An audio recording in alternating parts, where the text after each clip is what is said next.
Hello दोस्तों, नमस्कार। कैसे हैं आप सभी? स्वागत है आप सभी प्यारे दोस्तों का आपके अपनी यूट्यूब चैनल इंग्लिश एक्सपर्ट पर।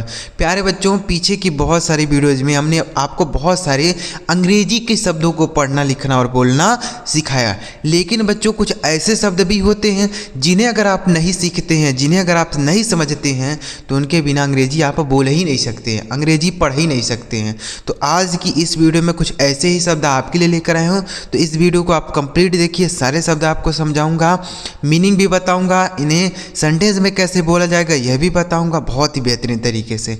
वीडियो पूरा देखिए। अगर आपको यह वीडियो पसंद आता है तो लाइक करिएगा।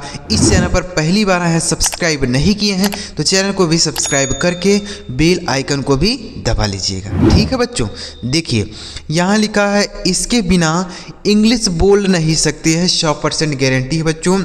क्योंकि ये जो शब्द है हर जगह यूज होते हैं। चाहे आप अपने बारे में बताएंगे तभी इनका प्रयोग करना होगा, किसी दूसरे के बारे में कहेंगे तभी इन शब्दों का प्रयोग करना होगा। ठीक है, कोई भी सेंटेंस बनाएंगे तो भी इनका प्रयोग करके ही बनाना पड़ेगा। ठीक है, चलिए देखते हैं। सबसे पहला शब्द लिखा है बच्चों, सबसे छोटा शब्द है आई। क्या पढ़ा जाता है इसे पढ़ा जाता है आई। ठीक है, अब इस आई का मतलब क्या होता है? आई मतलब तो आप सभी जानते होंगे, होता है मैं, होता है ना, मैं। तो अपने बारे में कुछ भी बताना है तो क्या करेंगे? आई का प्रयोग करके ही तो बोलेंगे। मैं एक डॉक्टर हूँ, आई एम आ डॉक्टर। मैं एक डॉक्टर हूँ, आई एम आ डॉक्टर। मैं एक अध्यापक हूँ, आई एम आ टीचर। मैं एक छात्र हूँ, आई एम आ स्टूडेंट। मैं तुम्हारा भाई हूँ, आई एम योर ब्रदर। इस तरीके से आप इस आई का यूज़ करेंगे। ठीक है, तो यानी अगर आप अपने बारे में बताना चाहेंगे, कुछ भी कहना चाहेंगे तो आई का प्रयोग करेंगे ना, नहीं तो कैसे बता पाएंगे? ठीक है, तो ध्यान रखिए। अगला शब्द देखिए, अगला शब्द है वाई ओ यू। अब आपने तो अपने बारे में बता दिया, अगर किसी सामने वाले के बारे में बोलना है तो उसके लिए यू बोला जाता है। ठीक है, यू मतलब होता है तुम या होता है आप। क्या होता है मेरे भाई?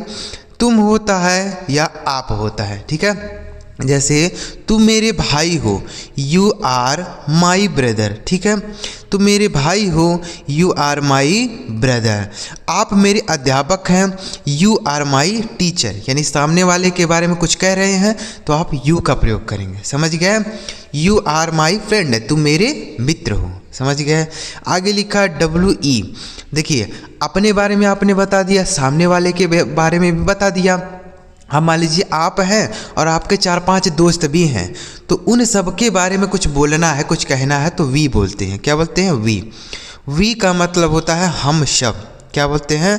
हम सब। ठीक है, जैसे हम सब खेल रहे हैं तो हम सब मतलब अकेले तो नहीं होंगे, आप होंगे, आपके 4-5 दोस्त भी होंगे। ठीक है, तो ऐसे बोल सकते हैं वी आर प्लेइंग, हम सब खेल रहे हैं।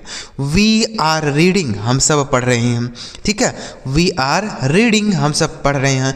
वी आर गोइंग, हम सब जा रहे हैं। तो बहुत सारे लोग हैं तो आप वी का यूज़ करेंगे, आप उसमें आप भी हैं। ठीक है, आगे लिखा है अगर आप उसमें नहीं हैं तब क्या बोलेंगे? तब आप बोलेंगे दे, THEY दे। इस दे का मतलब होता है वी सब। अगर आप उसमें हैं तो बोलेंगे हम सब। ठीक है, अगर आप उसमें नहीं हैं तो आप बोलेंगे वे सब। जैसे आप मान लीजिए कहीं बैठे हैं और आपके दोस्त खेल रहे हैं तो आप क्या बोलेंगे? वे सब मेरे मित्र हैं। ठीक है, दे आर माई फ्रेंड्स। वे सब मेरे मित्र हैं, दे आर माई फ्रेंड्स। समझ आ रहा है बच्चों? कितनी बेहतरीन तरीके से आपको समझाऊंगा ना कि आप समझ जाएंगे। ठीक है, तो दे मतलब वे सब।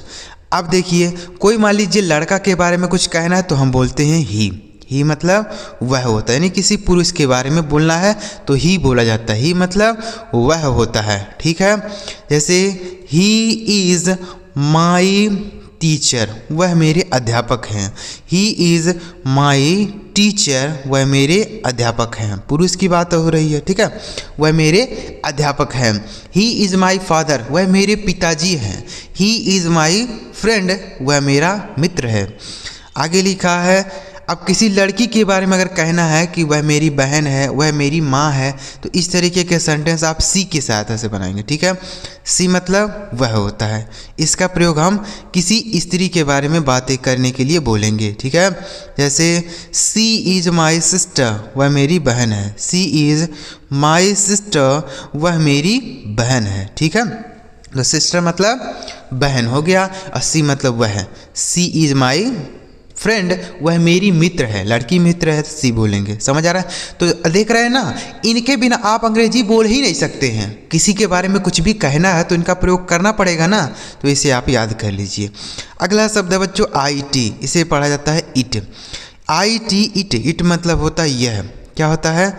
यह होता है। अब इसका प्रयोग जो करते हैं हम बच्चों किसी निर्जीव चीज़ के लिए करते हैं। किसके लिए? निर्जीव चीज़ या फिर कोई मान लीजिए जानवर है उसके लिए। ठीक है, जैसे इट इज़ माई पेन, यह मेरा पेन है। इट इज़ माई पेन, यह मेरा पेन है। ठीक है, समझ गए सारे शब्द।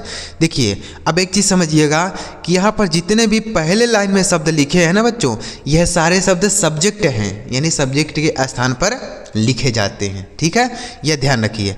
अब सब्जेक्ट आ गया तो इनके साथ कोई वर्ब भी आती होगी, आती है ना, तो वर्ब के लिए यहाँ नीचे वाली लाइन देखते हैं कि कौन सी वर्ब किसके साथ आएगी। ठीक है, देखिए तो यहाँ पर लिखा है आई एस, इसे पढ़ा जाता है बच्चों इज।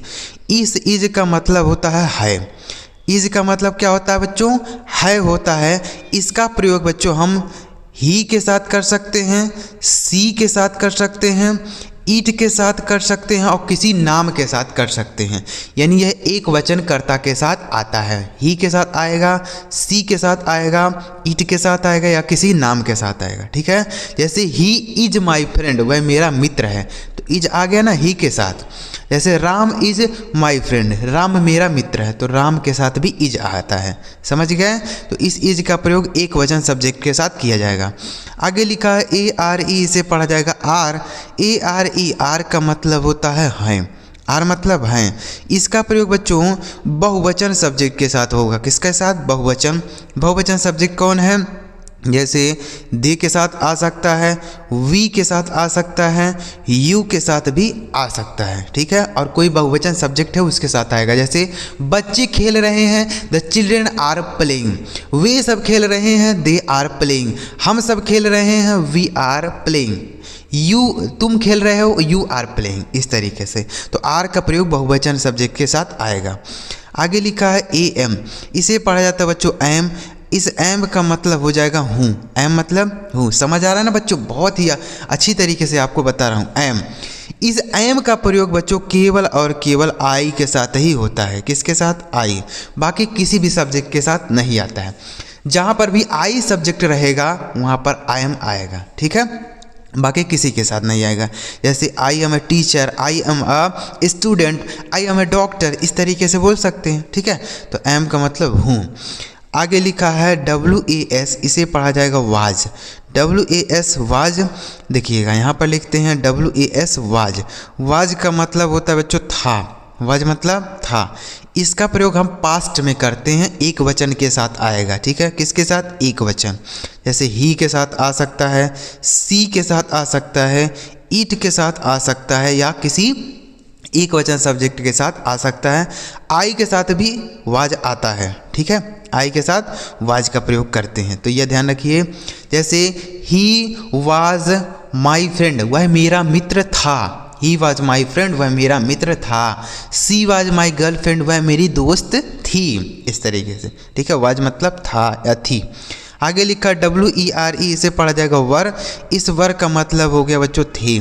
पास्ट में बहुवचन सब्जेक्ट के साथ आएगा। किसके साथ? बहुवचन सब्जेक्ट। जैसे दे के साथ आ सकता है, वी के साथ प्रयोग होगा और यू के साथ भी प्रयोग होगा। ठीक है, और कोई बहुवचन सब्जेक्ट रहेगा उसके साथ हम वर का प्रयोग कर लेंगे। ठीक है, जैसे बच्चे खेल रहे थे, द चिल्ड्रेन वर प्लेइंग। बच्चे खेल रहे थे, चिल्ड्रेन वर प्लेइंग। तुम खेल रहे थे, यू वर प्लेइंग। हम सब खेल रहे थे, वी वर प्लेइंग।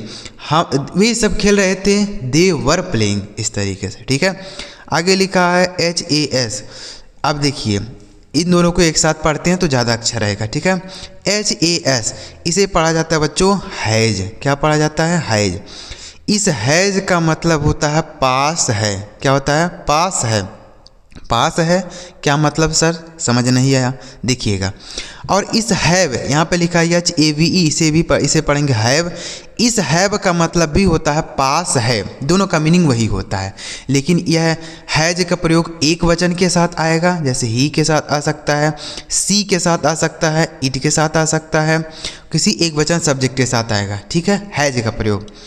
अब यहाँ पर समझते हैं कि पास का मतलब क्या होता है। जैसे आपके पास मान लीजिए एक गाड़ी है, आपके पास एक कार है, आपके पास एक मोबाइल है, तो उसको बताने के लिए आप हैज या हैव का प्रयोग करेंगे। जैसे उसके पास एक कार है, ही हैज अ कार। उसके पास एक गाड़ी है, ही हैज अ बाइक। उसके पास एक घर है, ही हैज अ हाउस। इस तरीके से मेरे पास एक कार है, आई हैव अ कार। मेरे पास एक घर है, आई हैव अ हाउस। तो इस हैव का प्रयोग बहुवचन के साथ होगा और हैज का प्रयोग एक वचन के साथ होगा, ठीक है। समझ गए? दोनों का मतलब होता है पास है। समझ आ गया ना?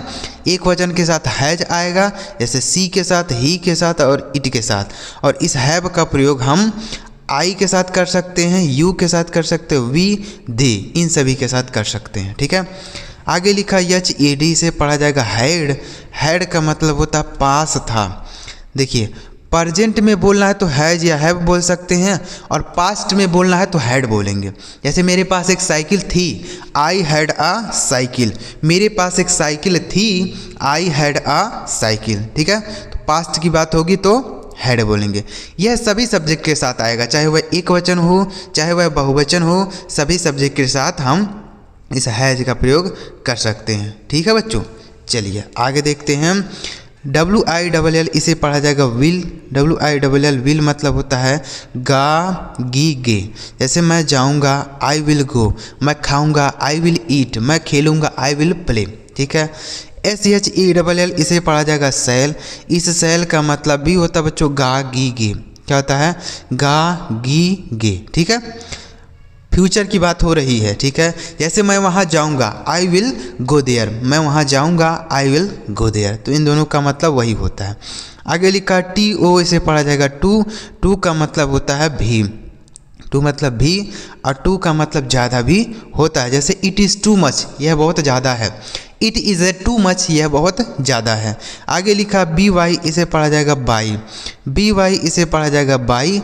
बाई का मतलब हो गया से, यह हो गया द्वारा, ठीक है। जैसे मैं कार से घर गया, I went home by car. मैं साइकिल से घर गया, I went home by cycle. इस तरीके से। तो उम्मीद कर रहा हूँ बच्चों आप सारे शब्द समझ गए होंगे। बहुत ही बेहतरीन तरीके से आपको समझाने का प्रयास किया। यह पहली लाइन वाले जितने भी है सब्जेक्ट हैं, या दूसरी लाइन वाले जितने भी हैं यह वर्ब के रूप में यूज होंगे, और यह भी वर्ब के रूप में ही यूज होते हैं। तो अगर आपको सारे शब्द समझ आ गए हों, तरीका अच्छा लगा हो तो इस वीडियो को एक लाइक करिए, और इस चैनल को अभी तक सब्सक्राइब नहीं किया तो कर लीजिए, क्योंकि हमारे चैनल पर ऐसी ही ज़बरदस्त और मज़ेदार वीडियो आती रहती है। चलिए मिलते हैं प्यारे बच्चों अगली वीडियो में किसी नए टॉपिक के साथ। वीडियो देखने के लिए आपका बहुत बहुत धन्यवाद।